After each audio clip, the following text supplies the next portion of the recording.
ಈ ಭೂಮಿ ಮೇಲೆ ಜೀವಿಸುವಂತ ನಾವು ಅಷ್ಟೇ ಅಲ್ಲ, ಪ್ರಾಣಿಗಳು ನಮ್ಮ ಜೊತೆ ಜೀವಿಸ್ತಾ ಇರ್ತಾರೆ. ನಮಗೂ ಅವಕ್ಕೂ ವ್ಯತ್ಯಾಸ ಏನಂತಂದ್ರೆ, ಪ್ರಾಣಿಗಳಿಗೆ ನಾವು ಟ್ರೈನ್ ಮಾಡಬೇಕಾಗಿಲ್ಲ. ಅಂದ್ರೆ ಸರ್ಕಸ್ ಅಲ್ಲಿ ಇದ್ದಂತ ಪ್ರಾಣಿಗಳು ಬಿಡ್ರಿ, ಕಾಡಿನಲ್ಲಿ ಜೀವಿಸುವಂತ ಪ್ರಾಣಿಗಳಾಗಿವೆ, ಸ್ಟ್ರೀಟ್ ಅಲ್ಲಿ ಜೀವಿಸುವ ಪ್ರಾಣಿಗಳಾಗಲಿ, ನಾವು ಟ್ರೈನ್ ಮಾಡಬೇಕಾಗಿಲ್ಲ.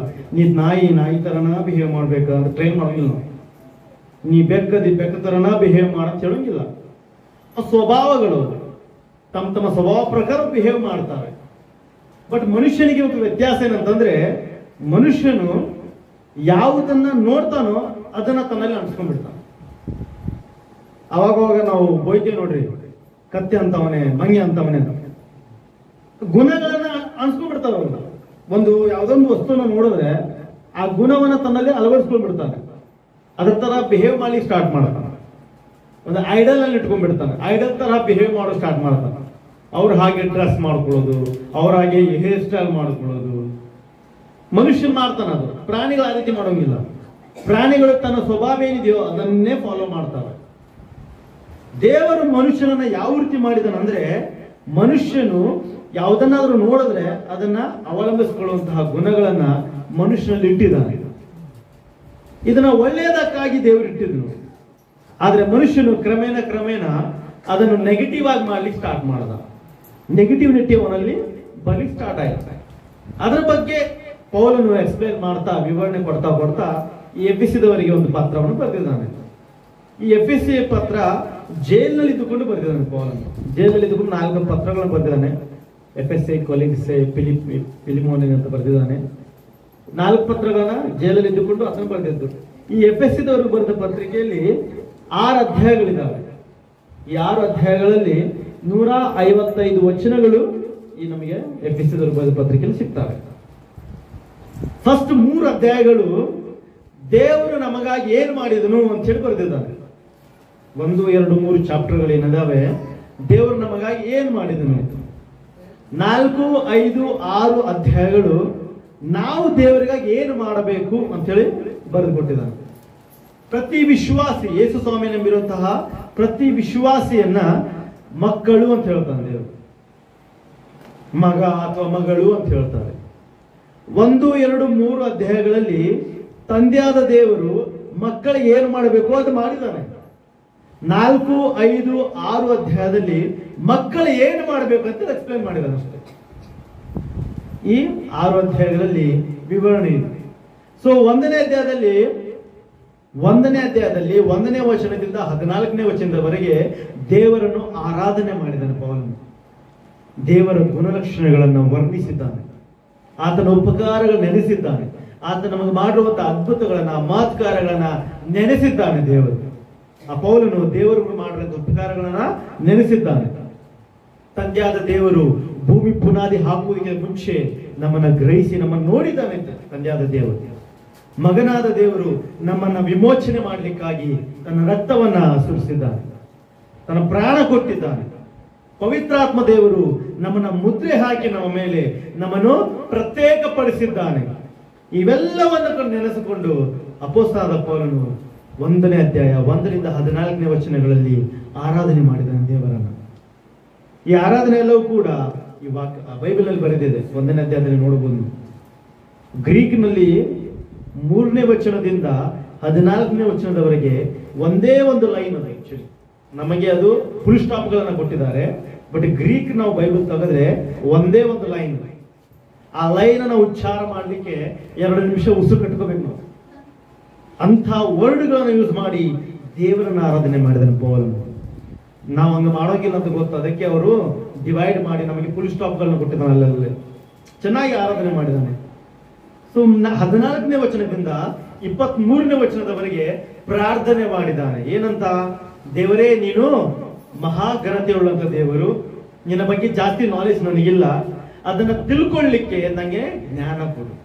ನಿನ್ನ ಮಹಿಮೆಯನ್ನು ತಿಳ್ಕೊಳ್ಳಿಕ್ಕೆ, ನಿನ್ನ ಕ್ರಿಯೆಗಳನ್ನ ತಿಳ್ಕೊಳ್ಳಿಕ್ಕೆ, ನಿನ್ನ ಪ್ಲಾನ್ಗಳನ್ನ ತಿಳ್ಕೊಳ್ಳಿಕ್ಕೆ ನನಗೆ ಜ್ಞಾನ ಕೊಡು ಅಂತ ಹೇಳಿ 1ನೇ ಅಧ್ಯಾಯ 14ನೇ ವಚನದಿಂದ 23ನೇ ವಚನದ ತನಕ ಪ್ರಾರ್ಥನೆ ಮಾಡ್ತಾನೆ ಪೌಲನು.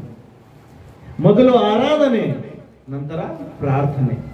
ನಾವು ಮೊದಲು ಆರಾಧನೆ ಮಾಡ್ತೇವೆ ದೇವರಿಗೆ, ನಂತರ ಪ್ರಾರ್ಥನೆಗಳಿಗೆ ನಮ್ಮ ಭಿನ್ನಹಗಳನ್ನ ನಾವು ಇಡ್ತೇವೆ. ಫಸ್ಟ್ ಆರಾಧನೆ ಏನ್ ಮಾಡ್ತೇವೆ? ನೀನು ನನಗೆ ಮಾಡಿರುವಂತ ಉಪಕಾರಗಳಿಗಾಗಿ ಸ್ತೋತ್ರ, ನೀನು ನನಗೆ ಮಾಡಿರುವಂತ ಮಹತ್ಕಾರಗಳಿಗಾಗಿ ಸ್ತೋತ್ರ, ಮರಣ ಹಾಸಿಗೆಯಲ್ಲಿದ್ದೇನೋ ನನ್ನನ್ನು ಮೇಲಕ್ಕೆ ಎತ್ತಿದ್ದೀಯ ಅದಕ್ಕಾಗಿ ಸ್ತೋತ್ರ ಅಂತ ಆರಾಧನೆ ಮಾಡ್ತೇವೆ.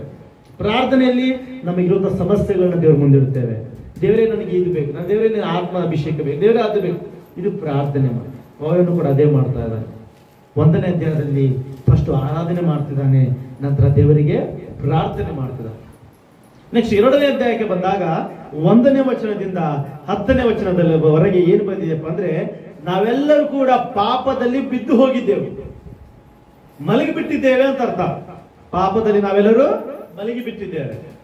ದೇವರು ನಮ್ಮನ್ನ ಪಾಪದಿಂದ ವಿಮೋಚನೆ ಮಾಡಿ ಎಬ್ಬಿಸಿ ಕೂತ್ಕೊಂಡು ಹೇಳಿ ನಮಗೆ ವರ್ಕ್ ಕೊಟ್ಟಿದ್ದಾನೆ. ಪ್ರತಿಯೊಬ್ಬರಿಗೆ ದೇವರಲ್ಲಿ ರಕ್ಷಣೆ ಹೊಂದಿರುವಂತಹ ಪ್ರತಿಯೊಬ್ಬರು ವಿಶ್ವಾಸಿಗಳು ದೇವರ ಕೆಲಸ ಮಾಡುವಂತವರು. ಯಾರೇ ಆಗಿರಬಹುದು, ಚಿಕ್ಕವರು ದೊಡ್ಡವರು ಅಂತಲ್ಲ, ಯಾರೇ ಆಗಿರಬಹುದು, ಪ್ರತಿಯೊಬ್ಬರು ಪಾಪದಲ್ಲಿ ಬಿದ್ದು ಹೋಗಿದ್ದೆವು, ಸತ್ತು ಹೋಗಿದ್ದೆವು, ಮಲಗಿ ಹೋಗಿದ್ದೆವು. ದೇವರು ನಮ್ಮನ್ನು ಎಬ್ಬಿಸಿ ಕುರಿಸಿ ನಮಗೆ ಕೆಲಸ ಕೊಟ್ಟಿದ್ದಾನೆ. ಪ್ರತಿಯೊಬ್ಬರಿಗೆ ಕೆಲಸ ಕೊಟ್ಟಿದ್ದಾನೆ ದೇವರು. ವಿಶ್ವಾಸಿಗಳಂತ ಕರೆಯಲ್ಪಟ್ಟಂತ ಪ್ರತಿಯೊಬ್ಬರಿಗೂ ದೇವರು ಕೆಲಸ ಕೊಟ್ಟಿದ್ದಾನೆ. 2ನೇ ಅಧ್ಯಾಯ 1ನೇ ವಚನದಿಂದ 10ನೇ ವಚನದವರೆಗೆ ಈ ವಿಷಯವನ್ನು ಅಪೊಸ್ತಲನಾದ ಪೌಲನು ಎಕ್ಸ್ಪ್ಲೈನ್ ಮಾಡ್ತಾ ಇದ್ದಾನೆ. 11ನೇ ವಚನದಿಂದ 22ನೇ ವಚನದವರೆಗೆ ನಾವು ವರ್ಕ್ ಮಾಡ್ತಾ ಇದೀವಲ್ಲ, ವಿಶ್ವಾಸಿಗಳಂತ ಕರೆಯಲ್ಪಟ್ಟ ನಾವೆಲ್ಲರೂ ಕೆಲಸ ಮಾಡ್ತಾ ಇದ್ದೇವೆ, ದೇವರ ಸಾಮ್ರಾಜ್ಯಕ್ಕಾಗಿ ದುಡಿತಾ ಇದ್ದೇವೆ.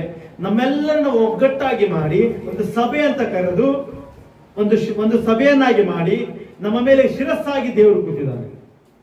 ನಮ್ಮೆಲ್ಲರನ್ನ ಒಂದು ಮಾಡಲು ಆತ ಇಷ್ಟಪಡ್ತಿದ್ದಾನೆ. ವಿಶ್ವಾಸಿಗಳಂತ ಕರೆಯಲ್ಪಟ್ಟ ನಾವು, ರಕ್ಷಿಸಲ್ಪಟ್ಟಂತ ನಾವು, ದೇವರ ಕೆಲಸ ಮಾಡುತ್ತಿರುವಂತ ನಾವು, ನಮ್ಮೆಲ್ಲರನ್ನ ಒಂದು ಮಾಡಿ ಒಗ್ಗಟ್ಟಾಗಿ ಕೂರಿಸಿ ನಮ್ಮ ಒಂದಂತ ಹೇಳಿ ನಮ್ಮ ಮೇಲೆ ಶಿರಸ್ಸಾಗಿ ದೇವರಿದ್ದಾನೆ. ನಾವು ಯಾವುದಕ್ಕೆ ಹೆದರಬೇಕಾಗಿಲ್ಲ, ಯಾವ ಶೋಧನೆಗಳಿಗೆ ಭಯಪಡಬೇಕಾಗಿಲ್ಲ, ಯಾವ ಕೇಡಿಗೂ ನಾವು ಅಂಜ ಕಾರಣವಿಲ್ಲ. ನಮ್ಮ ಶಿರಸ್ಸು ದೇವರಾಗಿದ್ದಾನಂತ ಹೇಳಿ 11ನೇ ವಚನದಿಂದ 22ನೇ ವಚನದವರೆಗೆ ಅಪೊಸ್ತಲನಾದ ಪೌಲನು ಹೇಳ್ತಿದ್ದಾನೆ. 3ನೇ ಅಧ್ಯಾಯಕ್ಕೆ ಹೋದರೆ ನಾವು 3ನೇ ಅಧ್ಯಾಯ 1ನೇ ವಚನದಿಂದ 13ನೇ ವಚನದವರೆಗೆ ದೇವರ ಬಗ್ಗೆ ನನಗೆ ಹೆಂಗ್ ಗೊತ್ತಾಯ್ತು? ನಾನು ರಿಸರ್ಚ್ ಮಾಡಿ ಜ್ಞಾನಿ ಆದದ್ರಿಂದ ಗೊತ್ತಾಯ್ತಾ? ನಾ ಏನೋ ಯೂಟ್ಯೂಬ್ ಅಲ್ಲಿ ನೋಡಿ ಸರ್ಚ್ ಮಾಡಿ ಕಂಡಿಡಿದ್ನ? ನಾನಂತವನಲ್ಲಪ್ಪ ತಂದೆ, ನಾನು ಅಷ್ಟು ಜ್ಞಾನಿ ಅಲ್ಲ, ನಿನ್ನ ಬಗ್ಗೆ ನನಗೆ ಏನು ನಾಲೆಜ್ ಇಲ್ಲ, ಪವಿತ್ರಾತ್ಮದ ಮೂಲಕವಾಗಿ ನನಗೆ ಎಲ್ಲಾ ನಾಲೆಜ್ ಬಂತು ಅಂತ ಹೇಳಿ 1ನೇ ವಚನದಿಂದ 13ನೇ ವಚನದವರೆಗೆ ಹೇಳ್ತಿದ್ದಾನೆ. ನಾನು ದೇವರ ಬಗ್ಗೆ ಗೊತ್ತಿಲ್ಲ, ದೇವರ ಬಗ್ಗೆ ನನಗೆ ಏನೂ ಗೊತ್ತಿಲ್ಲ, ಆತನ ಎಂತವನು ಏನು ಗೊತ್ತಿಲ್ಲ ನನಗೆ. ನಾನು PhD ಮಾಡಿರ್ಬೋದು, ಬಟ್ ದೇವರ ಬಗ್ಗೆ ಯಾವ ನಾಲೆಜ್ ನನಗಿಲ್ಲ. ಮತ್ ನನಗೆ ಇಷ್ಟೆಲ್ಲ ಹೆಂಗೆ ಗೊತ್ತಾಯ್ತಪ್ಪ ಅಂದ್ರೆ ಪವಿತ್ರಾತ್ಮನ ಮೂಲಕವಾಗಿ ನನಗೆಲ್ಲ ಅರಿವಾಯಿತು. ದೇವರ ಗುಣಲಕ್ಷಣಗಳು, ದೇವರು ಹೆಂಗೆ ಕೆಲಸ ಮಾಡ್ತಾರೆ, ಆತನ ಎಷ್ಟು ಪ್ರೀತಿ ಸ್ವರೂಪಿಯಾಗಿದ್ದಾನೆ, ನಾವು ಯಾವ ಸಮಯದಲ್ಲಿ ಪ್ರಾರ್ಥನೆ ಮಾಡಿದ್ರು ನಮ್ಮ ಪ್ರಾರ್ಥನೆ ಕೇಳ್ತಾನೆ, ಎಲ್ಲ ನಂಗೆ ಹೆಂಗ್ ಗೊತ್ತಾಯ್ತು ಅಂದ್ರೆ ಪವಿತ್ರಾತ್ಮ ದೇವರು ನಂಗೆಲ್ಲ ಹೇಳಿಕೊಟ್ಟು. 14ನೇ ವಚನದಿಂದ 21ನೇ ವಚನದವರೆಗೆ ಪ್ರಾರ್ಥನೆ ಮಾಡ್ತಿದ್ದಾರೆ. ನೀನು ನನಗೆ ಎಷ್ಟು ನಾಲೆಜ್ ಕೊಟ್ಟಿದ್ಯಲ್ಲಪ್ಪ, ಅದು ಜನರಿಗೆ ಹಂಚಲಿಕ್ಕೆ ನಾನು ಇಷ್ಟಪಡ್ತೇನೆ, ಅಷ್ಟು ಶಕ್ತಿ ನನಗೆ ಪಾಸ್ ಅಂತೇಳಿ ಪ್ರಾರ್ಥನೆ ಮಾಡ್ತಿದ್ದಾನೆ. ಈ ಪ್ರಾರ್ಥನೆಯಲ್ಲಿ ತಂದೆಯಾದ ದೇವರು ಏನು ಮಾಡ್ತಿದ್ದಾರೆ, ಮಗನಾದ ಯೇಸು ಕ್ರಿಸ್ತನು ಏನ್ ಮಾಡ್ತಿದ್ದಾನೆ, ಪವಿತ್ರಾತ್ಮ ದೇವರು ನಮ್ಗೆ ಏನ್ ಮಾಡ್ತಿದ್ದಾರೆ, ಈ ವಿಷಯಗಳನ್ನ 3ನೇ ಅಧ್ಯಾಯ 14ನೇ ವಚನದಿಂದ 21ನೇ ವಚನದವರೆಗೆ ನಮಗೆ ತೋರಿಸ್ಕೊಡ್ತಾನೆ. ತಂದೆಯಾದ ದೇವರು ನಮ್ಮನ್ನು ಎಷ್ಟು ಪ್ರೀತಿ ಮಾಡ್ತಾನೆ, ತಂದೆಯಾದ ದೇವರು ನಮ್ಮನ್ನು ಎಷ್ಟು ಪ್ರೀತಿ ಮಾಡಿದ್ದಾರೆ, ಪ್ರೀತಿ ಮಾಡಿದ್ದಕ್ಕಾಗಿ ನಮಗೆ ಯಾವ ರೀತಿ ಅದನ್ನು ತೋರಿಸ್ಕೊಂಡಿದ್ದಾರೆ. ಮಗನಾದ ದೇವರು ನಮ್ಮ ಸಲುವಾಗಿ ಬಲಿಗಳನ್ನು ಹೆಂಗ್ ಕೊಟ್ಟಿದ್ದಾನೆ, ಯಾವ ತರ ನಮಗಾಗಿ ಆತನು ಆ ಮರಣವನ್ನು ಅನುಭವಿಸಿದ್ದಾನೆ, ಅದನ್ನು ಆತನು ವಿವರಿಸ್ತಾನೆ. ನಮ್ಮಲ್ಲಿ ಆತನು ವಾಸ ಮಾಡ್ಲಿಕ್ಕೆ ಇಷ್ಟಪಡ್ತಿದ್ದಾನೆ. ಪವಿತ್ರಾತ್ಮ ದೇವರು ನಮಗೆ ಬಲವನ್ನು ಕೊಟ್ಟು ಈ ಲೋಕದಲ್ಲಿ ಸೈತಾನನ ಜಯಿಸಲು ಶಕ್ತಿ ಒದಗಿಸಿಕೊಡ್ತಾ ಇದ್ದಾನೆ. ಈ ಎಲ್ಲಾ ವಿಷಯಗಳಲ್ಲಿ ಆತನು ಪ್ರಾರ್ಥನೆ ಮಾಡ್ತಿದ್ದಾನೆ. 4ನೇ ಅಧ್ಯಾಯದಿಂದ ಸ್ಟಾರ್ಟ್ ಆಗ್ತದೆ ನೋಡೋಣ ಚಾಪ್ಟರ್. 4ನೇ ಅಧ್ಯಾಯದಿಂದ 6ನೇ ಅಧ್ಯಾಯದವರೆಗೆ ನಾವು ದೇವರಿಗೆ ಏನು ಮಾಡಬೇಕು, ನಾವೆಲ್ಲರೂ ದೇವರಿಗೆ ಯಾವ ರೀತಿ ಕೃತಜ್ಞತೆ ಸಲ್ಲಿಸಬೇಕು. ನಾವೆಲ್ಲ ದೇವರ ಮಕ್ಕಳಾಗಿದ್ದೇವೆ ಕ್ರಿಸ್ತನ ಪ್ರೇರೆ. ಯಾರ್ಯಾರು ಆತನ ಮೇಲೆ ವಿಶ್ವಾಸ ಬಿಟ್ಟಿದ್ದಾರೋ, ಅಂಗೀಕಾರ ಮಾಡಿದಾರೋ ಅವರೆಲ್ಲರನ್ನ ದೇವರು ಮಕ್ಕಳನ್ನಾಗಿ ಮಾಡ್ತಾರಂತೆ ಯೋಹಾನ್ ಬರೆಸುವಂತೆ 1:12 ನೋಡ್ತೀವಿ ನಾವು. ದೇವರ ಮಕ್ಕಳಾದಂತ ನಾವು ಯಾವ ಗುಣಗಳನ್ನ ಹೊಂದಿಕೊಂಡಿರಬೇಕು, ದೇವರ ಮಕ್ಕಳು ಅಂತ ಕರೆಯಲ್ಪಟ್ಟ ನಾವು ಯಾವ ರೀತಿ ನಾವು ಜೀವಿಸಬೇಕಂತೇಳಿ 4ನೇ ಅಧ್ಯಾಯದಿಂದ ಸ್ಟಾರ್ಟ್ ಆಗ್ತದೆ ನೋಡ್ರಿ. 3 ಪಾಯಿಂಟ್ಗಳನ್ನ ಹೇಳ್ತೇನೆ 4ನೇ ಅಧ್ಯಾಯದಲ್ಲಿ. ಮುಂದೆ ಹೋಗ್ಬೇಕು ನಾವು. 4ನೇ ಅಧ್ಯಾಯದಲ್ಲಿ 1ನೇ ವಚನದಿಂದ 14ನೇ ವಚನದವರೆಗೆ ಏನ್ ಬರ್ದಿದೆಪ್ಪ ಅಂದ್ರೆ, ಸಭೆಯಲ್ಲಿ ಈಗ ನಾವು ವಿಶ್ವಾಸಿಗಳಾಗಿದ್ದೇವೆ, ನಾವು ಮಕ್ಕಳಾಗಿದ್ದೇವೆ, ದೇವರು ನಮ್ಮನ್ನು ಒಂದುಗೂಡಿಸಿ ಸಭೆಯಾಗಿ ಮಾಡಿದ್ದಾನೆ. ಈ ಸಭೆಯಾದಂತ ನಾವು ಐಕ್ಯತೆಯಲ್ಲಿ ಇರಬೇಕು ಅಂತ ಹೇಳ್ತಾನೆ. ಐಕ್ಯತೆಯಲ್ಲಿ ಅಂದ್ರೆ ಒಬ್ರಿಗೊಬ್ರು ಅರ್ಥ ಮಾಡಿಕೊಂಡು, ಪ್ರೀತಿಯಲ್ಲಿ ಒಬ್ರಿಗೊಬ್ರು ಸಪೋರ್ಟ್ ಆಗಿದ್ದುಕೊಂಡು ಇರಬೇಕು ಅಂತ ಹೇಳಿ 4ನೇ ಅಧ್ಯಾಯ 1ನೇ ವಚನದಿಂದ 16ನೇ ವಚನದವರೆಗೆ ಬರೆಯಲ್ಪಟ್ಟಿದೆ. ಸಭೆಯಾದಂತ ನಾವು ಐಕ್ಯತೆಯಲ್ಲಿ ಇರಬೇಕು. ಯಾಕೆ ಐಕ್ಯತೆಯಲ್ಲಿ ಇರಬೇಕಪ್ಪ ಅಂದ್ರೆ, ಶೋಧನೆ ಮಾಡುವಂತ ವ್ಯಕ್ತಿ ಬಂದಾಗ, ಶೋಧಕನು ಬಂದಾಗ ನಾವು ಐಕ್ಯವಾಗಿದ್ರೆ ಅವನ ಶೋಧನೆಗೆ ನಾವು ಬೀಳುವುದಿಲ್ಲ. ಸಪರೇಟ್ ಆಗಿದ್ರೆ ಒಂದೇ ಬಾಣಕ್ಕೆ ಬಿದ್ದು ಹೋಗ್ತೇವೆ. ನಾವು 5ನೇ ತರಗತಿಯಲ್ಲಿ ಇದ್ದಾಗ ಕನ್ನಡ ಪುಸ್ತಕದ ಒಂದು ಸ್ಟೋರಿ ಇತ್ತು, ಒಗ್ಗಟ್ಟಲ್ಲಿ ಬಲವಿದೆ ಅಂತೇಳಿ. ನೆನಪಿರ್ಬೇಕು ನೋಡಿ. 5ನೇ ತರಗತಿಯಲ್ಲಿ ಇತ್ತದು. ತಂದೆ ತನ್ನ ಮಕ್ಕಳನ್ನ ಕರೆದು 10 ಮಕ್ಕಳಿಗೆ ಒಂದೊಂದು ಕಟ್ಟಿಗೆ ಕೊಡ್ತಾರೆ, ಮುರಿಲಿ ಅಂತ ಹೇಳ್ತಾರೆ. ಒಬ್ಬೊಬ್ಬನ ಹಿಂಗ್ ಮಾಡಿ ಹಿಂಗ್ ಮರಿಯೋದು, ಒಬ್ಬನ ಹಿಂಗ್ ಮರಿಯೋದು, ಶಕ್ತಿ ನಮ್ಗೆ ಬಾಳ ಐತಿ ಅಂತೇಳಿ ಪೋಸ್ ಕೊಡೋದು. ಮತ್ತು 2 ಕಟ್ಟಿಗೆ ಕೊಡ್ತಾರೆ ಅಪ್ಪ ಎಲ್ಲರಿಗೆ. ಅದನ್ನು ಕೂಡ ಹೆಂಗೋ ಕಷ್ಟಪಟ್ಟು ಹುರ್ಲಿಗೆ ಹಾಕೊಂಡೆ, ಮಂಡಿಗೆ ಹಾಕೊಂಡೆ ಮುರಿದ ತೋರ್ಸಿದ್ರು. ನಾನಾ ಶಕ್ತಿ ಬಂತ. 3 ಕಟ್ಟಿಗೆ ಕೂಡ ಹಾಕತ್ತ. ಅದು ಹೆಂಗೋ ಮಾಡಿ ಮುರಿದ್ರು. ಲಾಸ್ಟ್ಗೆ ಏನ್ ಮಾಡಿದ್ರಪ್ಪ ಅಂದ್ರೆ, ಎಲ್ಲರಿಗೂ ಒಂದೊಂದು ಕಟ್ಟಿಗೆ ಕೊಟ್ರು. ಆ ಎಲ್ಲಾ ಕಟ್ಟಿಗೆಗಳನ್ನು ಜೋಡಿಸಿ ಕಟ್ರಿ ಅಂತ ಹೇಳಿ 10 ಕಟ್ಟಿಗೆ ಜೋಡಿಸಿ ಕಟ್ತಾರ. ಈಗ ಮುರಿರಿ ಅವ್ರಿಗೆ ಯಾರು ಕಡೆ ಹಿಂಗೆ ಮಾಡಿದವನು ಹೋದ, ಹಿಂಗೆ ಮಾಡಿದವನು ಹೋದ. ಅವಾಗಪ್ಪ ಅಂತಾನೆ, ಅಪ್ಪ ನೀವ್ ಒಬ್ಬೊಬ್ಬೊಬ್ರು ಆಗಿದ್ರ ಹೊಡ್ಕೊಂಡು ಹೋಗ್ತಾರ, ನೀವೆಲ್ಲ ಒಗ್ಗಟ್ಟಾಗಿದ್ರೆ ಯಾರು ನಿಮ್ಮನ್ನು ಬೆಳೆಸ್ಲಿಕ್ಕೆ ಆಗುದಿಲ್ಲ. ಅಪೊಸ್ತಲನಾದ ಪೌಲನು ಆ ಸ್ಟೋರಿ ಮತ್ತೆ ಹೇಳ್ತಾನೆ. ಈ 4ನೇ ಅಧ್ಯಾಯದಲ್ಲಿ 1ನೇ ವಚನದಿಂದ 16ನೇ ವಚನದಲ್ಲಿ ಮತ್ತೆ ತಮ್ಮ ಸ್ಟೋರಿ. ಸಭೆಯಾಗಿರುವಂತ ನೀವು ಒಗ್ಗಟ್ಟಾಗಿದ್ದರೆ ಯಾವ ಸೈತಾನ ನಿಮ್ಮ ಮೂಡ್ಲಿಕ್ಕೆ ಸಾಧ್ಯವಿಲ್ಲ. ಸಭೆಯಾಗಿರುವಂತ ನೀವು ಒಬ್ಬೊಗ್ಗಟ್ಟಾಗಿದ್ರೆ, ಒಂದು ಗುಂಪಾಗಿದ್ರೆ ನಿಮ್ಮನ್ನ ಯಾರು ಕೂಡ ಏನ್ ಮಾಡ್ಲಿಕ್ಕೆ ಆಗುದಿಲ್ಲ. ಐಕ್ಯತೆಯಲ್ಲಿ ಇರ್ರಿ. ಒಬ್ಬರನ್ನ ಅರ್ಥ ಮಾಡ್ಕೊಳ್ಳೋದು, ಒಬ್ಬರನ್ನೊಬ್ಬರು ಅರ್ಥ ಮಾಡ್ಕೊಳ್ಳೋದು, ಒಬ್ಬರನ್ನೊಬ್ಬರು ಪ್ರೀತಿಸಿಕೊಳ್ಳೋದು, ಒಬ್ಬರಿಗೊಬ್ಬರು ಸಪೋರ್ಟ್ ಆಗಿರೋದು. ಅನಾರೋಗ್ಯದಲ್ಲಿದ್ದರೆ ನೀವು ಹೋಗಿ ಅವರು ಪ್ರಾರ್ಥನೆ ಮಾಡುವುದು. ಇವೇನಪ್ಪಾ ಅಂದ್ರೆ ಐಕ್ಯತೆ ಅಂತ ಹೇಳ್ತೇವೆ ನಾವು. ಇದನ್ನ ಎಕ್ಸ್ಪ್ಲೈನ್ ಮಾಡ್ತಾನೆ ಪುಸ್ತಕದ ಪೌಲನು. 2ನೇ ಪಾಯಿಂಟ್ ಏನಪ್ಪಾ ಅಂದ್ರೆ, 4ನೇ ಅಧ್ಯಾಯ 17ನೇ ವಚನದಿಂದ 5ನೇ ಅಧ್ಯಾಯ 21ನೇ ವಚನದವರೆಗೆ ದೇವರ ಪ್ರೀತಿ ನಮ್ಮಲ್ಲಿ ಕಾಣಬೇಕಂತ ಹೇಳಪ್ಪ ಪೌಲನು ಹೇಳ್ತಾನೆ. ಪ್ರತಿ ವಿಶ್ವಾಸಿಯಲ್ಲಿ, ಪ್ರತಿ ವ್ಯಕ್ತಿಯಲ್ಲಿ ದೇವರ ಪ್ರೀತಿ ಇತ್ತಂದ್ರೆ ನಾವು ಪವಿತ್ರವಾಗಿ ಜೀವಿಸಲು ಇಷ್ಟಪಡ್ತೇವೆ. ಯಾರೇ ಆಗಿರ್ಬೋದು, ವಿಶ್ವಾಸಿ, ಯೇಸು ಸ್ವಾಮಿ ನಂಬಿರುವಂತಹ ಪ್ರತಿ ವಿಶ್ವಾಸಿ ದೇವರ ಪ್ರೀತಿ ಅವರಲ್ಲಿತ್ತು ಅಂದ್ರೆ ಅವನು ಪವಿತ್ರವಾಗಿ ಜೀವಿಸಲು ಇಷ್ಟಪಡ್ತಾನೆ. 5ನೇ ಅಧ್ಯಾಯ 22ನೇ ವಚನದಿಂದ 6ನೇ ಅಧ್ಯಾಯ 9ನೇ ವಚನದವರೆಗೆ ಏನಿದೆಪ್ಪ ಅಂದ್ರೆ, ನಮ್ಮ ಸಂಬಂಧಗಳಲ್ಲಿ ಸಾಮರಸ್ಯ ತುಂಬಿರುತ್ತದೆ. ಗಂಡ ಹೆಂಡತಿ ಸಂಬಂಧದಲ್ಲಿರ್ಬೋದು, ತಂದೆ ಮಕ್ಕಳ, ತಾಯಿ ಮಕ್ಕಳ ಸಂಬಂಧದಲ್ಲಿರ್ಬೋದು, ಅಥವಾ ದೇವರ ಸನ್ನಿಧಾನದಲ್ಲಿ ಸಂಬಂಧವಿರಬಹುದು. ಸಾಮರಸ್ಯ ತುಂಬಿರುತ್ತದೆ. ಒಬ್ಬರನ್ನೊಬ್ಬರನ್ನು ಅರ್ಥ ಮಾಡಿಕೊಳ್ಳುತ್ತ ಮನೋಭಾವಗಳು ತುಂಬಿರುತ್ತವೆ ಅಂತ ಹೇಳಿ ಅಪೊಸ್ತಲನಾದ ಪೌಲನು ಈ ಅಧ್ಯಾಯಗಳನ್ನು ಬರೀತಾನೆ. ಎಫೆಸದವರಿಗೆ ಈ ಅಧ್ಯಾಯಗಳನ್ನ ಬರೆದು ಹೇಳ್ತಾನೆ. ಈ 3 ನಮ್ಮಲ್ಲಿ ಇತ್ತಪ್ಪ ಅಂದ್ರೆ, ದೇವರ ಸ್ವಭಾವ, ದೇವರ ಪ್ರೀತಿ, ಒಬ್ಬರನ್ನೊಬ್ಬರು ಅರ್ಥ ಮಾಡಿಕೊಂಡು ಸಾಮರಸ್ಯವಾಗಿರುವಂತಹ ಗುಣಗಳು ನಮ್ಮಲ್ಲಿತ್ತು ಅಂದ್ರೆ, ಯಾವ ಶೋಧನೆ ಬರಲಿ, ಯಾವ ಸಂಕಷ್ಟ ಬರಲಿ, ಯಾವುದೇ ಸೈತಾನ ಬರಲಿ ನಮ್ಮ ಬಳಿಗೆ ನಮ್ಮನ್ನು ಸೋಲಿಸ್ಲಿಕ್ಕೆ ಆಗುದಿಲ್ಲ. ಎಷ್ಟೇ ಬಲವಾಗಿದ್ದವನು ಬರಬಹುದು, ನಮ್ಮನ್ನು ಸೋಲಿಸ್ಲಿಕ್ಕೆ ಆಗುದು. ಯಾಕಂದ್ರೆ ನಾವೆಲ್ಲ ಒಂದಾಗಿದ್ದೇವೆ. ನಾವು ಈಗ ಹೇಗಿದ್ದೇವಪ್ಪ ಅಂದ್ರೆ, ಪ್ರತಿಯೊಂದು ವಿಶ್ವಾಸಿಯನ್ನ ಒಂದು ಚೈನ್ಗೆ ಹೋಲಿಸಬಹುದು. ಎಂತ ಚೈನ್ ಅಪ್ಪ ಅಂದ್ರೆ, ನಾರ್ಮಲ್ ಆಗಿ ಕೊರಲ್ ಹಾಕುತ್ತಾರೆ ಚೈನು. ಆ ಚೈನ್ಗಳು, ಲಾಕೆಟ್ಗಳು ಲಾಕ್ ಆಗಿರ್ತಾರೆ, ಒಂದಕ್ಕೊಂದು ಲಿಂಕ್ ಇರ್ತದೆ. ಪ್ರತಿಯೊಂದು ವಿಶ್ವಾಸಿ ಒಂದು ಲಿಂಕ್, ಮತ್ತೊಂದು ಲಿಂಕ್ ಆದಾಗ ಚೈನ್ ಆಗ್ತದೆ. ಪ್ರತಿಯೊಂದು ವಿಶ್ವಾಸಿ ಒಂದೊಂದು ಲಿಂಕ್ ಆಗಿದ್ದಾನೆ. ಈ ಲಿಂಕ್ಗಳಲ್ಲಿ ಯಾವುದೇ ಒಂದು ಲಿಂಕ್ ಬಲಹೀನವಾದಲ್ಲಿ ಮುರಿದು ಹೋಗ್ತದೆ. ಯಾವುದೇ ಲಿಂಕ್ ಆಗಿರಬಹುದು, ಬಲಹೀನವಾದಲ್ಲಿ ಪೂರ್ತಿ ಚೈನನ್ನೇ ಮುರಿಕೊಂಡು ಹೋಗ್ಬೋದು. ಪ್ರತಿ ಲಿಂಕ್ ಬಲವಾಗಿದ್ದಲ್ಲಿ ನೀ ಎಷ್ಟು ಜಗ್ಗಿದ್ರು ಕೂಡ ಅದು ಕಟ್ ಆಗುವುದಿಲ್ಲ. ಯಾಕಂದ್ರೆ ಪ್ರತಿ ಒಂದು ಲಿಂಕ್ ಬಲವಾಗಿ ಕೂತಿದೆ. ಯಾವುದೋ ಒಂದು ಮೂಲೆಯಲ್ಲಿ ಲಿಂಕ್ ವೀಕ್ ಆಗಿದ್ರೆ ಅದು ಮುರಿತದೆ, ಚೈನ್ ಕಟ್ ಆಗ್ತದೆ. ಪ್ರತಿ ಒಬ್ಬ ವಿಶ್ವಾಸಿ ಒಂದು ಲಿಂಕ್ ಆಗಿದ್ದಾರೆ. ದೇವರ ರಾಜ್ಯದಲ್ಲಿ ಒಂದು ಲಿಂಕ್ ಆಗಿದ್ದೇವೆ. ನಾವು ಒಬ್ಬೊಬ್ಬರಾಗಿ ಕೂಡಿದಾಗಲೇ ನಮ್ಮ ಈ ಸಾಮ್ರಾಜ್ಯ, ಈ ದೇವರ ರಾಜ್ಯ ಗಟ್ಟಿಯಾಗಿರ್ತದೆ. ಸೈತಾನ್ ಎಷ್ಟೇ ಹೇಳಲಿ ಮುರಿಯೋಂಗಿಲ್ಲ. ಯಾರೋ ಒಬ್ಬ ವಿಶ್ವಾಸಿ ಬಲಹೀನರಾದ್ರು, ಅಪನಂಬಿಕೆ ಬಂತು, ಅವಿಶ್ವಾಸ ಬಂತು,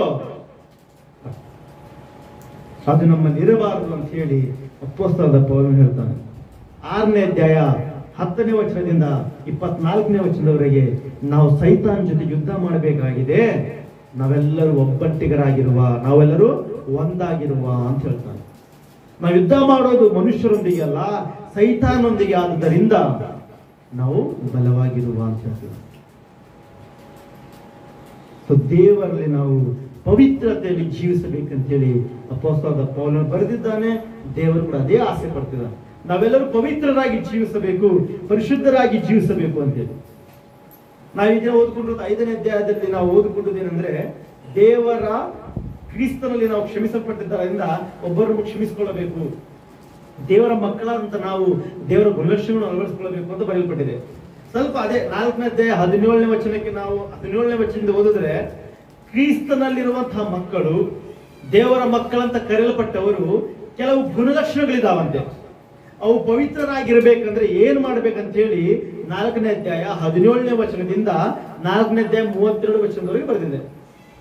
ದೇವರ ಮಕ್ಕಳಾಗಿರ್ಬೇಕಂದ್ರೆ, ಪರಿಶುದ್ಧರಾಗಿರ್ಬೇಕಂದ್ರೆ ಏನ್ ಮಾಡಬೇಕಪ್ಪ ಅಂತ ನಾವು ಹೇಳಿದಾಗ, ಕೆಲವು ವಿಷಯಗಳನ್ನ ನಮ್ಮ ಜೀವನದಿಂದ ತೆಗಿಬೇಕಂತೆ. ನಾವು ಪರಿಶುದ್ಧರಾಗಿ ಜೀವಿಸಲು ನಮ್ಮ ಹೃದಯದಲ್ಲಿ, ನಮ್ಮ ಜೀವನದಲ್ಲಿ ಇರುವಂತಹ ಕೆಲವೊಂದು ವಿಷಯಗಳನ್ನ ನಮ್ಮಿಂದ ತೆಗೆದು ಹಾಕಬೇಕಂತೆ. ಅಷ್ಟೇ ಅಲ್ಲ, ಎರಡನೇದಾಗಿ ಕೆಲವೊಂದು ಅಪ್ಡೇಟೆಡ್ ವರ್ಷನ್ ಅನ್ನು ನಾವು ಹಾಕೊಳ್ಳಬೇಕಂತೆ. ನಮ್ಮಲ್ಲಿ ಸ್ಟಾರ್ಟಿಂಗ್ ಹೇಳಿದ್ನಲ್ಲ, ಮನುಷ್ಯನ ಯಾವುದನ್ನು ನೋಡ್ತಾನೆ ಆ ಗುಣಲಕ್ಷಣ ಹಾಕೊಂಡ್ಬಿಡ್ತಾನ ಅಂತೇಳಿ. ಸೊ ಅಪೊಸ್ತಲನಾದ ಪೌಲನು 1ನೇದು ಹೇಳ್ತಾನೆ, ಕೆಲವು ಪಾಪದ ವಿಚಾರಗಳನ್ನ ನಮ್ಮಿಂದ, ನಮ್ಮ ಜೀವನದಿಂದ ತೆಗೆದು ಹಾಕಬೇಕಂತೆ. ಕೆಲವು ಗುಣಲಕ್ಷಣಗಳು, ದೇವರ ಗುಣಲಕ್ಷಣಗಳನ್ನ ನಾವು ಅಳವಡಿಸಿಕೊಳ್ಳಬೇಕಂತೆ.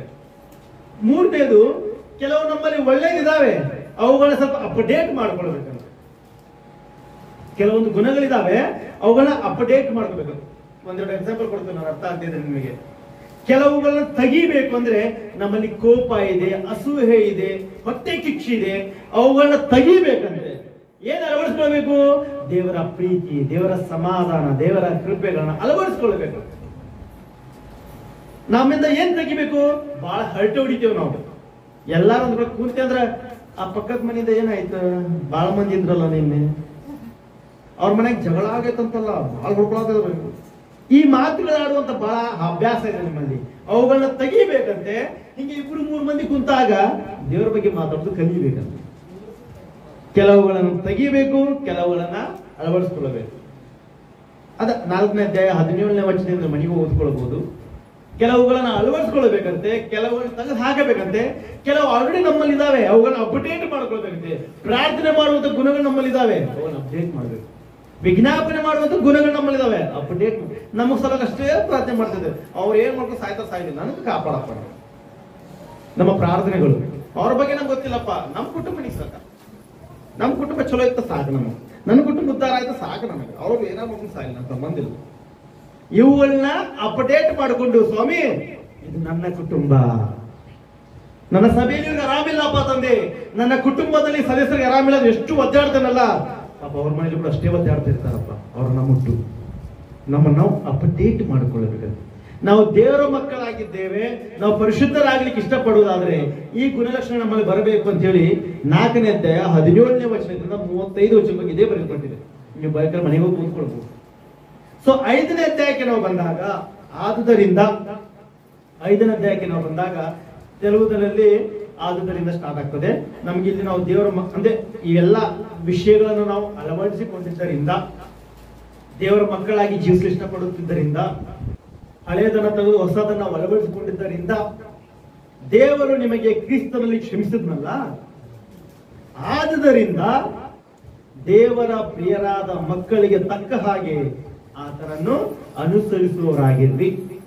ಕ್ರಿಸ್ತನಲ್ಲಿ ನಾವು ಕ್ಷಮಾಪಣೆ ಹೊಂದಿದ್ದೇವೆ, ದೇವರ ಮಕ್ಕಳು ಅಂತ ನಾವು ಬಿರುದು ಪಡ್ಕೊಂಡಿದ್ದೇವೆ.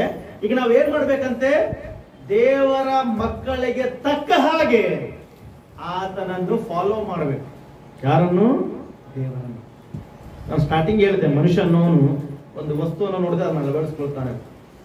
ಒಳ್ಳೆ ಎಕ್ಸಾಂಪಲ್ ಮಕ್ಕಳನ್ನ ನೋಡ್ರಿ, ಅವ್ರಿಗೆ ನಾವು ಕಲಿಸ್ಬೇಕಾಗಿಲ್ಲ. ತಾಯಿ ಚಪಾತಿ ಮಾಡಕತ್ರ ಲಟ್ಟಿಸ್ತೊಂದು ತಿಗಾಡ್ತಿರ್ತಾನ ಊರೆಲ್ಲ, ಪೌಡ್ರ್ ಎಲ್ಲ ಹಿಟ್ಟೆಲ್ಲ ಮುಖಕ್ಕ. ನನ್ನ ಮಗಳ ಹಿಟ್ಟು ತಗೊಂಡು ಸೋಫಾ ಒಳಗೂ ಹಿಟ್ಟ, ಬೆಡ್ ಒಳಗೂ ಹಿಟ್ಟ. ನಮ್ಮ ಹೆಂಡತಿ ಒಂದ ಚಪಾತಿ ಮಾಡಿರ್ತಾವ, 10 ಚಪಾತಿ ಅಕ್ಕಿಗೆ ಆಗಿರ್ತಾವ, ಹಿಟ್ಟು ತಗೊಂಡು ತಿರುಗಾಡ್ತಾರೆ. ಗೊತ್ತಿಲ್ಲ, ತಾಯಿಯನ್ನ ನೋಡ್ತಾರೆ, ಕಲಿತಾರೆ. ಅವ್ರಿಗೆ ಕಲಿಸಬೇಕಾಗಿಲ್ಲ. ಮಕ್ಕಳ ಗುಣ ಅಥವಾ ಮನುಷ್ಯನ ಗುಣ ಅದು. ಚಿಕ್ಕ ಮಕ್ಕಳು, ದೊಡ್ಡವ್ರದ್ದು ಹೇಳ್ತೇನೆ ನಾನು. ಹೆಣ್ಮಕ್ಳು ಬ್ಲೌಸ್ ಉಳಿಸ್ಕೋತೀರಿ, ಹಿಂದೆ ಡಿಸೈನ್ ಇಟ್ಕೋತೀರಿ. ಯಾರ್ದ ಸರ್ ನಿಮ್ಗೆ? ನಿಮ್ಮ ಐಡಿಯಾ ಬಂದಿದ್ದಂತೂ ನಮ್ಮಂಗಿಲ್ಲ. ಎಲ್ಲೋ ನೋಡಿರಿ ನೀವು, ಎಲ್ಲೋ ಒಂದ್ ಕಡೆ ನೋಡ್ತೀರಿ, ನನಗೂ ಬೇಕು, ಚಂದ ಐತಿ. ಕ್ರಿಸ್ಮಸ್ ಟೈಮ್ ಬಂದಾಗ ಎಲ್ಲ ನೋಡ್ತೀವಿ, ಮತ್ ಕೇಳ್ತೀವಿ, ಚಂದ ಇತ್ತಲ್ಲ, ಎಲ್ಲ ಉಳಿಸಿದೀವಿ. ಮನುಷ್ಯನ ಸ್ವಭಾವ ಒಂದು ನೋಡಿದ್ರೆ ನನಗೂ ಬೇಕು, ಕದುಗಿದ ಎಲ್ಲ ಫುಲ್ ಅಪ್ಡೇಟೆಡ್ ವರ್ಷನ್. ನಾವು ಪ್ರತಿಯೊಂದು ಕೂಡ ಇಲ್ಲೇ ಅಪ್ಡೇಟೆಡ್ ವರ್ಷನ್. ಮನುಷ್ಯನ ಸ್ವಭಾವ ಅದು.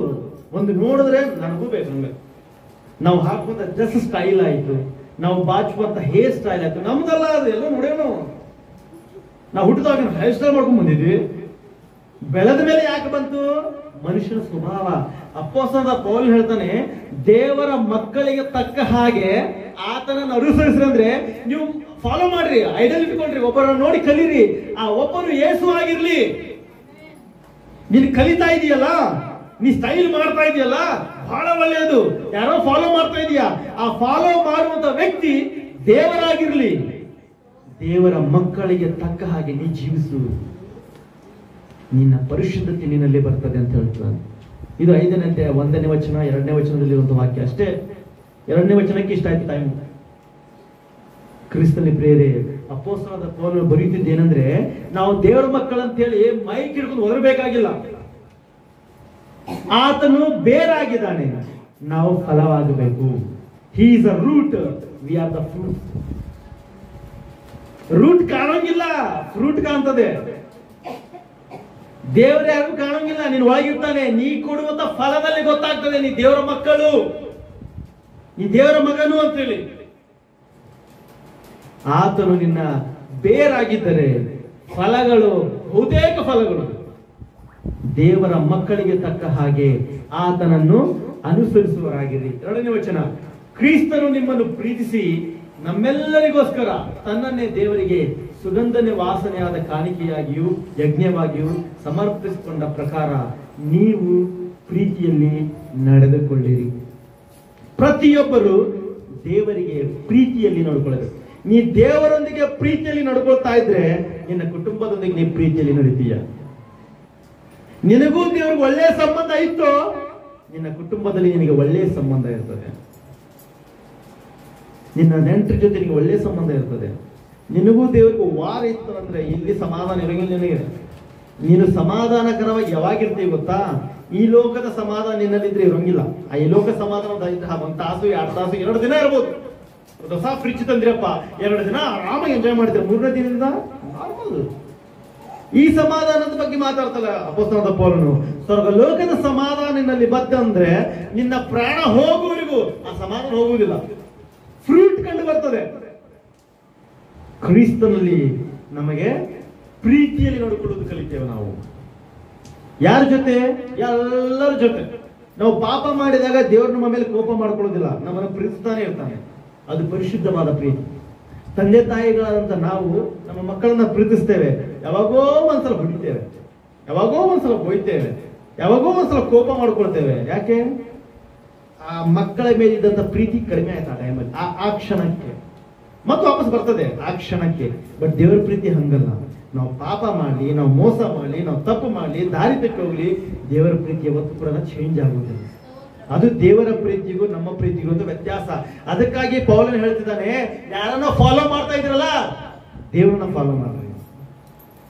ಆತನನ್ನ ಫಾಲೋ ಮಾಡಿದ್ರೆ, ಆತನನ್ನ ಐಡಲ್ ಆಗಿ ಇಟ್ಕೊಂಡ್ರೆ, ಆತನ ಗುಣಲಕ್ಷಣಗಳನ್ನ ಫಾಲೋ ಮಾಡಿದ್ರೆ ಫ್ರೂಟ್ಸ್ ನಿನ್ನಲ್ಲಿ ಕಂಡು ಬರ್ತಾವೆ. ದೇವರ ಮಕ್ಕಳ ಫ್ರೂಟ್ಸ್ ನಿನ್ನಲ್ಲಿ ಕಂಡು ಬರ್ತಾವೆ. ಅದಕ್ಕಾಗಿ ಅಪೊಸ್ತಲನಾದ ಪೌಲನು ಈ ವಾಕ್ಯಗಳನ್ನು ಬರೀತಿದ್ದಾನೆ.